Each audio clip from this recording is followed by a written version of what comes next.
याद रखो, जो लोग सामान सेटिंग से नहीं रखते हैं, सामान यथास्थान नहीं रखते हैं, घर की साफ सफाई नहीं रखते हैं, उनके घर में अशांति भी रहती है, कलह कलेश भी रहता है, उनके घर में दुख रहता है, उनके घर में दरिद्र रहता है, उनकी कभी उन्नति नहीं होती है। इसलिए साधु लोग भी अगर उन्नति चाहते हैं तो कृपया मेहनत करें, सफाई करें। मैं एक आश्रम पर गया, कबीर आश्रम था, 500 बीघे जमीन थी, एक भी सीमेंट की छत वाला कमरा नहीं था। 200 साल पुरानी जो दीवारें बनी थी वो फट रही थी, गिर रही थी, और हमसे कह रहे थे पैसा दे दो।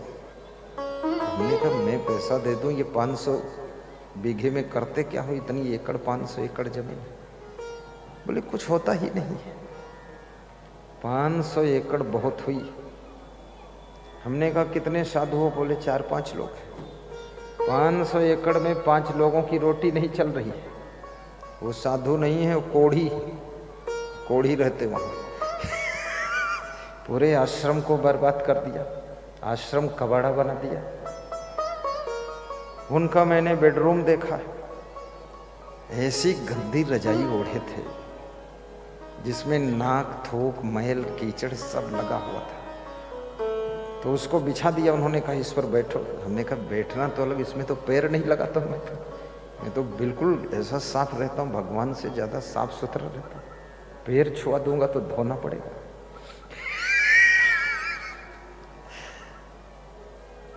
क्यों नहीं सफाई करता? अब उन साधुओं की आश्रम पर भक्त लोग भी आना जाना बंद कर देते हैं। वहां क्या लेने जाएंगे? क्योंकि वहां तो नरक सीखना हो तो जाए। इसलिए साधु महात्मा आलसी नहीं होना चाहिए।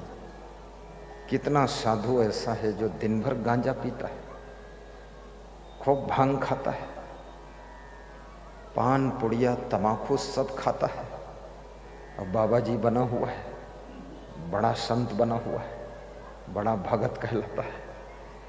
ये सब गंदगी जहां रहती है वहां दरिद्र निवास करता है। नोट कर लीजिए, मुर्गी कभी मत पालिए और बकरी बकरा मत पालिए, क्योंकि बकरी बकरा हमेशा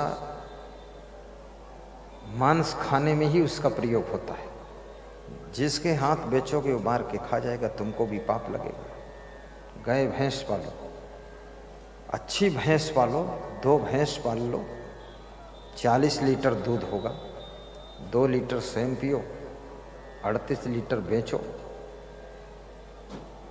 भैंस का दूध कम हो जाए तो भैंस भी बेच दो, दूसरी ले आओ, कोई दूसरे को दे दो, थोड़ा सस्ती बेच दो। बिजनेस माइंड विकसित करो। कपड़े भी साफ सुथरा पहनो,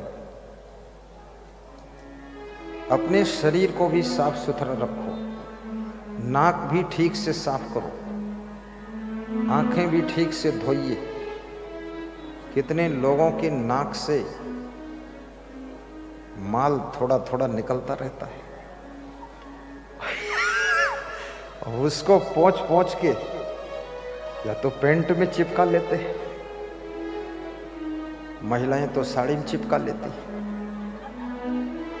और फिर उसी साड़ी से मेरे पैर पोंछ देती है कि थोड़ा माल तुम भी ले जाओ गुरुदेव। वो हमारा संत मना करता रहता है, फिर भी पोंछ देती है। साड़ी में नाक मत पोंछो। सुबह सोकर उठो, अच्छी तरह मंजन ब्रश करो, अच्छी तरह से मुंह धो, अच्छी तरह से नाक साफ करो, आंखें साफ करो, दांत साफ करो, हाथ पैर साफ करो। उसके बाद जब स्नान करो तब फिर नाक साफ करो, फिर भोजन करने के बाद फिर नाक साफ करो। क्योंकि ये दोनों नाक के छेद इसीलिए हैं, जितनी गंदगी दिमाग का कचरा निकालने के लिए है, नाक और किसी काम के लिए नहीं। सांस लो और कचरा निकालो। आंखों में भी कचरा इकट्ठा होता है, अपना चश्मा भी धो डालो, उसको गंदा मत रखो। जूते चप्पल भी साफ करके पहनो।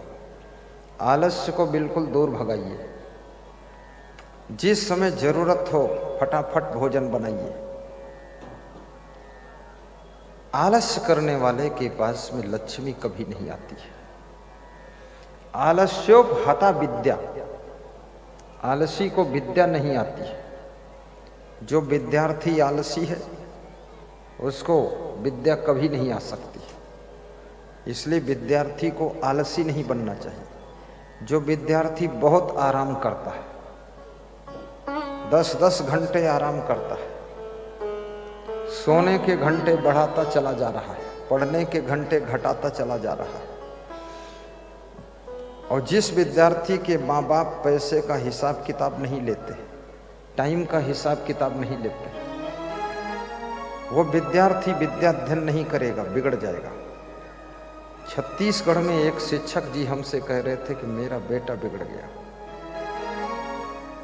तो उनकी पत्नी बोली बिगड़ नहीं गया, इन्होंने बिगाड़ दिया, अंधाधुंध पैसा दिया है उसको। बोले अब आप सुधार दो गुरुदेव। तो हमने कहा मेरे पास ले आओ। बोले आपके पास वो आना ही नहीं चाहता है। मैंने कहा गुरु जी के पास चलो, तो पहले से भाग गया कहीं रात में। फिर दोबारा मिले तो हमने कहा अब क्या हुआ? बोले अब एक लड़की लेकर भाग गया। तो हमने कहा अच्छा है, बिना मेहनत की बहू मिल गई, कोई न ढोल बजाना पड़ा और ना शादी का इंतजाम करना पड़ा, फ्री में बहू मिली, ये कोई कम डेवलपमेंट हुआ? बोले बदनामी बहुत। जिसको तादाद से ज्यादा पैसा मिलेगा वो व्यक्ति बिगड़ेगा। इसलिए कृपया अपने बच्चों को अनावश्यक पैसे मत दीजिए, अनावश्यक घूमने का मौका मत दीजिए, टाइम का भी हिसाब किताब लीजिए, पैसे का भी हिसाब किताब लीजिए। रघुवीर मीणा राजस्थान कोटा के निवासी डाहरा वाले, उसने बहुत बड़ी बात मुझसे कहा था 16 साल की उम्र में। वो जब मेरे पास आते हैं तो मेरे खड़ाऊं पकड़ करके लेकर पहनाते हैं। इस समय बड़े सेठ हो गए। उसने कहा कि अगर पिताजी हिसाब किताब नहीं देंगे तो पिता के साथ में हमारा तालमेल नहीं रह सकता। पिताजी को भी हिसाब देना पड़ेगा। रिश्ता भाई भाई का और हिसाब पाई पाई का। हिसाब किताब रखो। हिसाब किताब वही नहीं देता है जो गलत जगह पैसे खर्च करता है, और वो व्यक्ति हिसाब किताब तुरंत दे देगा जो सही जगह पैसे खर्च करता है। समय को भी फिजूल मत खर्च करिए।